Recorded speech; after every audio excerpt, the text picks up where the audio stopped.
السلام عليكم ورحمة الله وبركاته. هقول لك كلمتين أغرب من الخيال، يمكن عدوا عليك وأنت ما خدتش بالك منهم. خالد الجوادي اللي هو المترجم بتاع كولر قال إن كان كل هم كولر في مباريات الزمالك والأهلي إنه إزاي يوقف زيزو، وخطته تتبني إنه برضه لازم زيزو يكون مش فعال في الملعب. معنى الكلام ده إيه؟ بيقول إن هو شايفه من أحسن اللعيبة في مصر وفي مركزه وإنه أحسن لاعب والكلام ده كله، لكن أنت عارف كان بيوقفه إزاي؟ هقول لك كان بيوقفه ازاي. لو مركز اخر مباراتين للزمالك امام الاهلي، زيزو خرج مصاب. زيزو من تدخلات عنيفه خرج مصاب. فكان هل توقيف خطوره زيزو بالضرب فيه؟ اكيد ده اللي كان بيحصل. اهلا بكم مع اسلام ابو مازن، اهلا بكل جمهورنا العزيز، يا رب كلكم تكونوا في احسن صحه وفي احسن حال. النهارده كالمعتاد هنتكلم عن اخبار الزمالك وكل مدار داخل نادي الزمالك. لايكاتكم يا زملكاويه مهمه جدا عشان خاطر الفيديو يوصل لاكبر عدد ممكن من جمهور نادي الزمالك العظيم فضلا وليس امرا. دوس لايك. نبدا اخبارنا النهارده، ومليون مبروك حل ازمه القيد بتاعه نادي الزمالك. خلاص كده نادي الزمالك يقدر يشتري صفقات، يقدر يأيد صفقات، وان شاء الله يكون ميركاتو كويس لنادي الزمالك. مبدئيا كده عايز اقول لك حاجه، لو نادي الزمالك لم يتعاقد مع لاعب وسط ملعب بيلعب مركز 6، يبقى لازم ما تطلعش ماجد هاني اعاره. ماجد هاني عنده 3 عروض، عنده عرض من الاتحاد السكندري وعرض من سموحه وعرض من غزل المحله.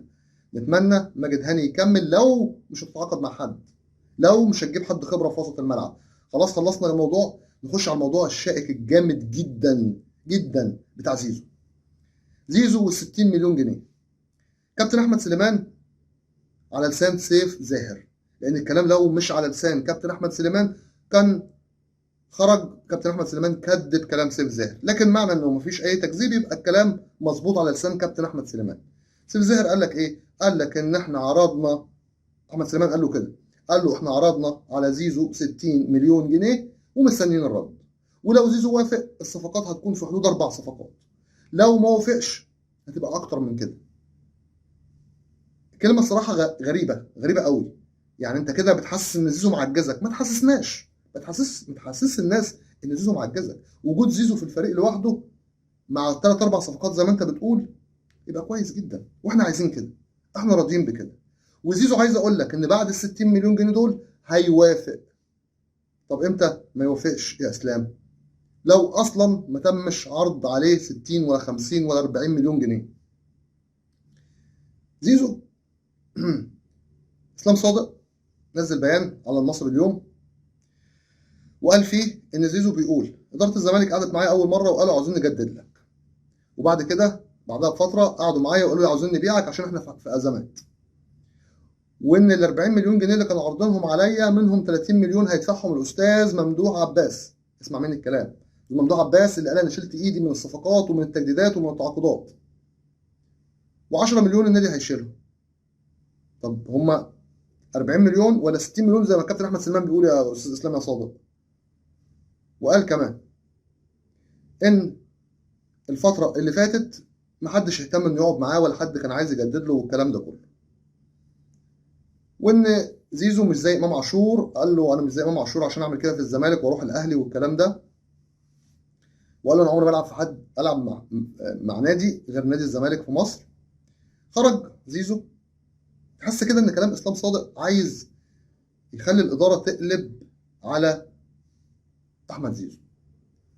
خرج زيزو نزل ستوري كتب فيه ناس بتقعد مع بعض، 2 يقعدوا مع بعض يطلعوا اي حاجه، يعني مش لاقيين حاجه يعملوها غير انهم فاضيين فيطلعوا كذب عشان خاطر ياخدوا الريتش والكلام ده كله، لكن انا مش هسكت وهتكلم في الوقت المناسب. ده كان رد احمد زيزو. معرفش اسلام صادق قلب كده ليه قلب بيضة على الزمالك، او بمعنى اصح بقاله فتره على زيزو، مش اول مره. طيب هل زيزو، انت بتقول زيزو عمل معاه الحوار تسجيل صوت وصوره، ما تطلعه، ما تطلع الحوار. على العموم انا عايز اقول لك ان زيزو في حاله تقديم عرض رسمي، العرض ده يتقدم له ب 60 مليون جنيه، زيزو موافق، زيزو مكمل في الزمالك خلاص. طيب لو الكلام ما كان مجرد كلام في الهوا، برضه زيزو هيتكلم وهيقول وهيعلن ان الكلام ده ما كانش مظبوط، وانه ما تعرضش عليه الفلوس دي، وانهم مثلا كانوا عايزين يبيعوه. ففي كلا الحالات الحقيقه هتبان، كلها ساعات وهنعرف زيزو مكمل ولا مش مكمل. لكن احنا عايزين الاداره تشتري زيزو، اشتروه، يستحق.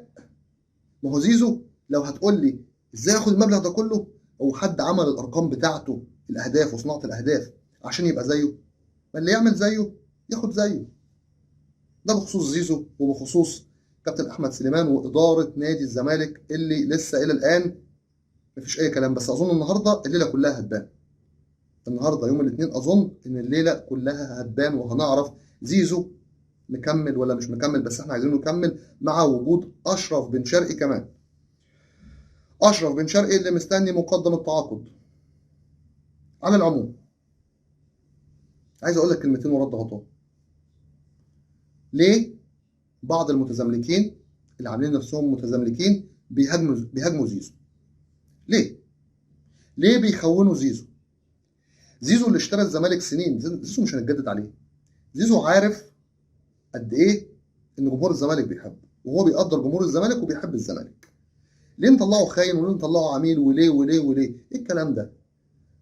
عزيزي الزملكاوي الاصيل، دور على اللي بيجيب لك معلومه صح، او حتى لو ما جابهاش صح يبقى قلبه على الزمالك. مش واحد بيشوط في نجوم الزمالك عشان همه حاجات في دماغه بتتقال له يطلع يقولها، او حاجات يدمر بيها الزمالك. يعني اللي بيفكر انه يضرب زيزو ويقول لك اصل زيزو خاين، اصل زيزو باع، اصل زيزو عمل، اصل زيزو مش عارف ايه، اصل زيزو عايز فلوس كتير قوي، هي ايه الفلوس اللي هو بيطلبها دي؟ قول له انت مش زملكاوي. عشان اللي بيتكلم بالطريقه دي برضه بيهاجم اي حد زملكاوي واي لاعب زملكاوي، وعلى طول ما بيدعمش لعيبه الزمالك عشان خاطر هو اصلا مش زملكاوي، هو متزملك عامل نفسه زملكاوي. بنوضح وبنبين كل حاجه. زيزو ان شاء الله باذن الله كل حاجه تبان النهارده ان شاء الله. وباذن الله يجدد لنادي الزمالك في حال ان اداره نادي الزمالك التزمت بالمبلغ اللي قالت عليه. بنبارك لمحمد ابراهيم بانتقاله الى البنك الاهلي. محمد ابراهيم خلاص خلص عقده مع نادي سيراميكا، راح البنك الاهلي. بتمنى لك كل التوفيق يا زملكاوي يا اصيل. وكمان مش هننسى احمد رفعت، الله يرحمه ويسكنه فسيح جناته. والله يا احمد فاكرينك ومش ناسيينك، حتى لو في يوم في اي حلقه طلعت ما اتكلمتش عليك، لكن احنا فاكرينك يا احمد يا رفعت. احمد محمود مبسوط انه هيجي نادي الزمالك تاني، وبيقول المنافسه مش هتبقى سهله مع عمر جابر، المنافسه صعبه جدا طبعا.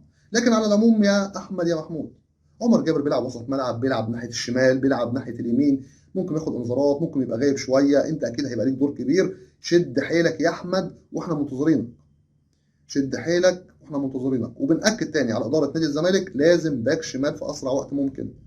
خلاص القيد بيخلص، انت يوم 31 لازما تكون بعد القائمه الافريقيه اللي هتشارك في افريقيا احد ايام 13 14 15 مع البوليس الكيني او الشرطه الكيني.